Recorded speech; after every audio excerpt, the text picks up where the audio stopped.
Hi, friends. Welcome to Enlightened World Network. Dr. Ruth Anderson and Teri Angel here for a meditation a day.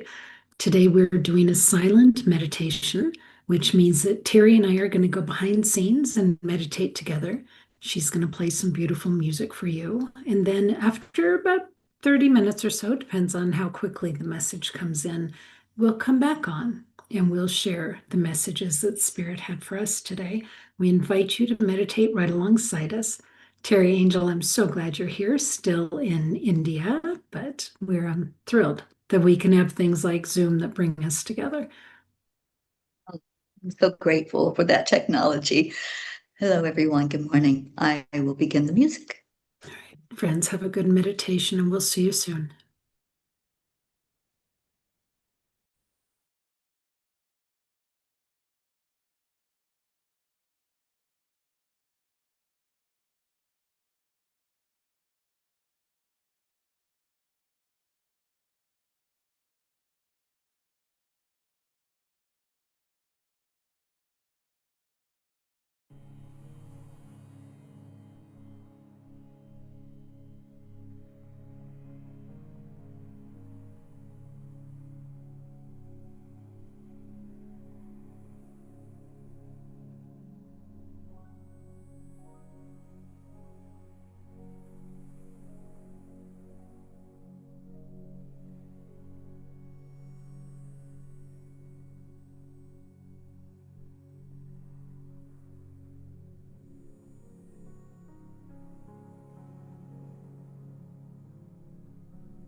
Okay, Teri, I think we're back.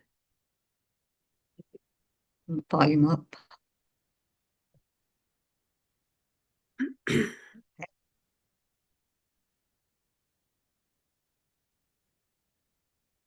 Great. Well, Ruth, that was an interesting. They Yeah, usually are. yeah, this one was interesting because we spent time on a concept I don't remember us ever spending time on, and we've been doing this for 5 years. So it's interesting. But anyway, the topic was persecution, and it was people that are in body and those that have already passed on who have been persecuted um, for basically sticking up for God or Christ and being persecuted for that to either the extent of death or just really being maligned emotionally. So, Terry, what do you want to say about? We started with the Beatitudes.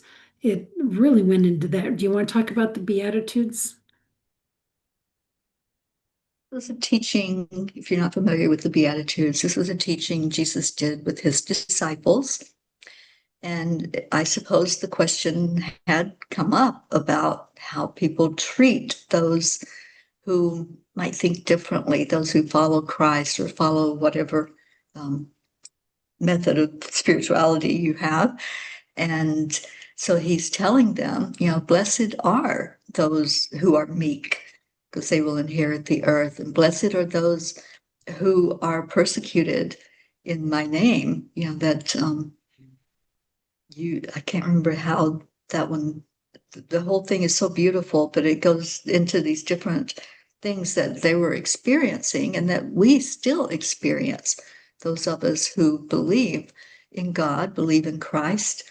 Um, so it was just a great teaching. But when we were seeing that there are still today people who are persecuted for their beliefs. I mean, I was just speaking with a client today who's Jewish. And so we were talking about how she doesn't feel comfortable going to some places because of her nationality, because she is Jewish, and that they are still persecuted just for being Jewish. So, yeah, persecution, I call it also um, just racism, yeah, just not liking somebody because of the color of your skin or your nationality or the way you believe.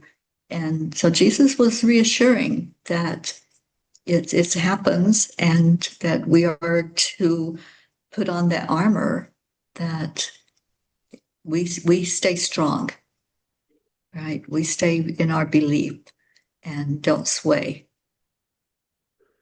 The things that stood out the most to me when we were talking about the Beatitudes, and of course, you read different versions of it, and they say the same thing, but obviously in different words. But one of them was, those who are persecuted for righteousness are blessed, for the kingdom of heaven is theirs. And then, Terry, you shared with me, blessed are you when people insult you, persecute you, and falsely say all kinds of evil against you because of me. Rejoice and be glad, for great is your reward in heaven. So we were drawn to those. And then, Some people miss that verse, Ruth. I know when I was reading it, you said mine doesn't say that. It was the next verse after the blessed are. There was a whole row of those. And some people stop at the end of that. But that next verse that you just read is very powerful. yes, yep. And then we were reading that persecution can be a test of your discipleship and an opportunity to share in Christ's suffering, which that took on a whole nother thought too. And then I heard the words, blessed are those who are persecuted in the name of the Lord, for they will know the love of the divine. And then we were given a very visual example of them receiving the love of the divine. But it was interesting to me because I was expecting it to be the love of God or the love of Christ. But what we were witnessing was the love of Divine Mother. It's so beautiful the way it came in. So nourishing, nurturing, soft. And it just, I went right back to that blessed are the meek, because sometimes they're overlooked. And I never want to overlook Divine Mother, that sometimes humans who also carry that energy of gentleness is a strength, but sometimes people see it as a weak person. So anyone hearing this, don't think just because you are of a gentle nature that there's a weakness, because it is a strength. Yeah, that's beautifully put. But so we were watching as Divine Mother was going from person to person, and there were souls there that were still in body, and there were souls there that were no longer in body. And we saw hordes and hordes of beings that were there for healing. And Divine Mother was going to each one, and she had, it was like a bowl and a cloth, and it was not water. It was the, gosh, I don't even know a better word. The substance of the healing pool is what we were seeing, and it's not really wet and it's not really dry. But so, and she would take this cloth and she would put it in this formula, and she would then, say something to the person and pat them on the face with this cloth. And in my brain, I said, well, why don't they just open the healing pool if there's this many people that are wanting, needing this healing blessing from Divine Mother?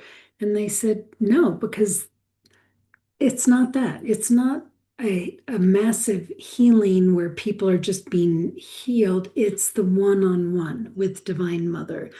And they reminded me of something they had taught us in a meditation a couple weeks ago, which was the language of the heart. And the language of the heart, which is how she was connecting with each one, is deliberate and it's nourishing and it's intentional and it's peaceful. And that's what each of those souls was wanting on a one-on-one basis. And it was like, not a problem. Divine Mother can do this. She can reach every single one of these souls. And it was beautiful for us to see this massive healing that was going across the planet for these souls who had been persecuted in the name of the Lord. And Teri, you started talking about 2026 and what you were seeing for 2026. Do you want to talk about that a little bit? Because they've been giving me this message for a while now. Is every time I tune in, I'm like, this is like really chaotic, the condition of the world right now. And do we have any relief coming from all of this?